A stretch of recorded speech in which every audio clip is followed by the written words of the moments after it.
Here at Simply Garden, with over 50 years of gardening experience, I believe in keeping things simple and productive while gardening in your own backyard. I am here to talk to you. Yes, Dad, you can come on in because we have a couple of questions for you Got a couple of questions there, all right. I want to talk to you about seed starting. So I do it different than you, and there really isn't any right or wrong way to start seeds. I mean, you can use leftover K-cups, Sure. yogurt containers, Yeah. but I wanted to share how I start my seeds and ask you how you do yours. Absolutely. So we're at Home Depot. I have gotten a lot of things at Walmart or Amazon. Really tried to maybe not use the seed catalogs. They can be kind of pricey Yes, for the same stuff that you can get at a Home Depot. Right. I use and have loved these little cells. They're neat, they're organized, they keep everything clean. However, it can be a little expensive if you're to the level that you're doing it, Dad. But for my 4x4 and 4x8 garden beds, this is perfect. Now I do use more this size. Yeah. And this is a 72. However, right now, because I'm starting some for hydroponics, I'm actually using this size.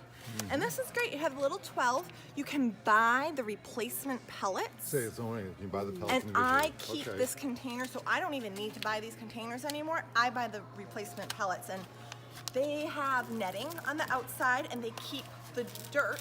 You add water, and that's what I plant my seeds in. So that's one option for starting your seeds.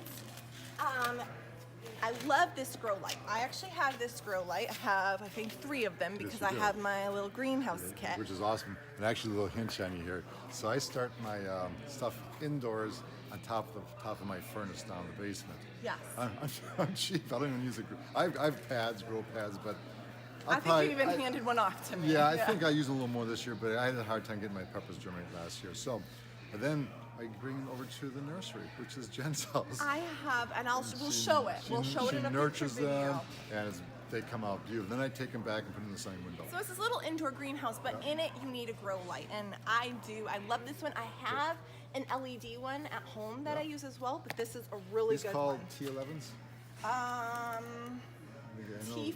T5, This is a okay. T5. Okay. So this, now, if you didn't want to use this method, and say you had pots, now Daddy, you use plastic pots, you use more of this type of a thing. Usually 6-packs, which are kind of like, they changed the shape of them, didn't they?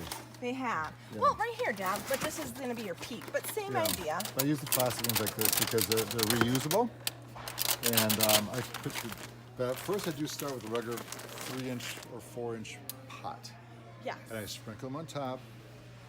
Use good seeding mix. A little story last year, we had failure. I used some potting soda that I think had mold in it. Yeah. It was wet, and I couldn't get stuff to germinate. It was like just Or it was dying off. It was damping off Yeah, immediately. the seeds would die. So buy a decent starter. And I like this one. I have had good success with this one. If I'm not using this system, and there are times that I use your plastic pot, like for lettuce, because you're going to then transplant it into your 6-pack. Exactly. Yep. So this is a really great option. It seems small, but you can get a lot started because You're you're not just using a lot, using. exactly. You're not growing it. No. Yeah. Okay. Just get them going. Yep. Anything else? Dad, when would you use something like this? I know when I use these. When would you use I would these? use them to transplant if you're doing like tomato plants. I use them Later in the season. Okay, I wouldn't start from the little tiny pot of multiple little small seedlings. I'd go into maybe a 6-pack, and then when they get too big, then drop them to this. Because with tomatoes, you always want to put them in deeper. Right, which we have some videos that Yeah, talk I'll about talk about that, right. So what I do is I start my tomato seeds in here. I do about 2, thin out the weakest. Yep, exactly. And then when it's ready, it's kind of getting that second leaf. Right, I then yep. transplant it into here. So there's a lot of different ways you can start your seeds. It looks like we even have some smart systems up here. Oh my, yeah, self-watering, sure, yeah. Wow. Probably something new, yeah. There you go. I'm going to put a couple links in the description of some of my favorites that I have found online and that I've actually purchased online as Great. well. Beautiful. Okay. So that's it. Next weekend with the farmer's market. We're going to do a little tour at the farm market. In fact, I'm meeting. I want to give a shout out to Oak Knob Farm.